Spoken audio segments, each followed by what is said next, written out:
कुछ लोग छोड़ जाते हैं हाथ, मगर छोड़ नहीं पाते साथ। वो जो एक खामोश कुर्सी है ना, वो हर दिन चिल्ला के कहती है, वो आज भी यहीं आता है और बैठता है हर रोज मेरे साथ। कभी सोचा है किसी के जाने के बाद भी कोई रोज उसी जगह क्यों आता है? शायद कुछ रिश्ते जाने के बाद भी अधूरे नहीं होते, बस खामोश हो जाते हैं। आज की कहानी है एक ऐसे अधूरे इंसान की जिसकी मोहब्बत मरकर भी जिंदा रही, एक खाली कुर्सी पर। लखनऊ के गुलमोहर पार्क की एक शांत सी दोपहर, जहां हवा में कुछ पुरानी यादें तैर रही थी। पत्तों की सरसराहट के बीच एक बुजुर्ग आदमी एक शाम एक ही बेंच पर बैठा दिखाई देता था। थैले में 2 कप चाय और एक पुरानी किताब, और उसमें लिखा है कुछ अधूरी मोहब्बतें। ये है Vinod Sharma, retire bank manager, और इनकी उम्र 58 साल है। लेकिन उनके पास जो दूसरी कुर्सी होती है वो हमेशा खाली रहती है।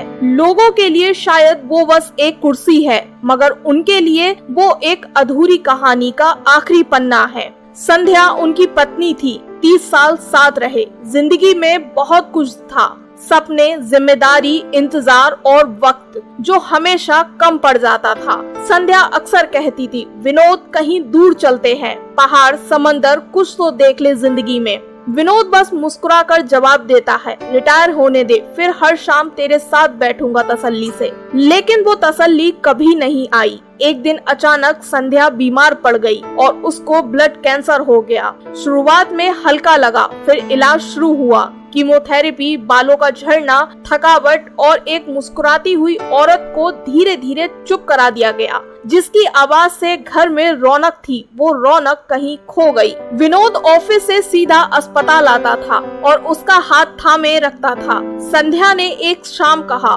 तुमने तो हमेशा टाइम बाद के लिए रखा, अब भी सोचते हो कि कल बोलूंगा। उसकी आंखों में बस आंसू थे।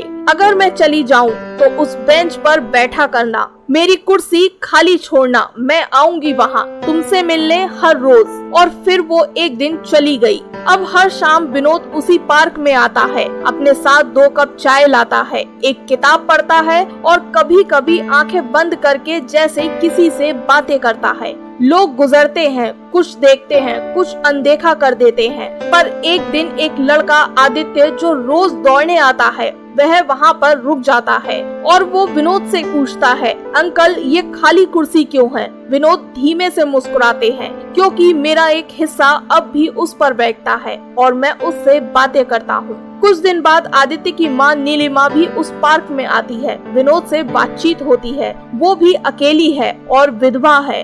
धीरे धीरे दोनों की बातचीत लंबी होने लगती है। मौसम के बारे में, किताबों के बारे में, पुराने गीतों के बारे में वह एक दूसरे के बारे में जानने लगते हैं। एक दिन आदित्य पूछता है, अंकल आप जिंदगी में आगे क्यों नहीं बढ़ते? विनोद चुपचाप एक पुराना खत निकालते हैं। वो खत संध्या का आखिरी खत होता है। विनोद, अगर मैं ना रहूं तो खुलकर जीना, किसी को पास आने देना, मेरे हिस्से की खुशियाँ भी तुम जीना। मैं तुमको रुलाना नहीं चाहती हूँ, तुम्हें मुस्कुराता देखना चाहती हूँ। शब्द कांपते हैं, मगर दिल धीरे धीरे सुकून महसूस करता है। अब शर्मा जी पार्क में बच्चों से बातें करने लगे हैं। नीलिमा के साथ चाय की चुस्कियां में भी कुछ ठहराव आने लगा है, मगर वो खाली कुर्सी आज भी उसके पास रखी होती है। एक दिन एक बच्ची पास आई और उससे पूछने लगी, दादी अब भी आती है क्या? विनोद ने उसकी तरफ देखा, मुस्कुराया और बोला, वह मेरे पास हर रोज आती है, तुम नहीं देख सकती पर मैं महसूस कर सकता हूँ। और उस दिन पहली बार उन्होंने किताब बंद की और उस खाली कुर्सी पर एक फूल रख दिया। कहते हैं कुछ लोग हमारे साथ होते हैं और कई हमारे अंदर। खाली कुर्सियाँ सिर्फ जगह नहीं लेती, वो यादें भी रखती हैं। अगर प्यार सच्चा हो तो वक्त, मौत, फासले कुछ भी उसका अंत नहीं कर सकते। और हाँ, जिंदगी का सही वक्त कभी नहीं आता, उसे जीना पड़ता है अभी इसी पल में।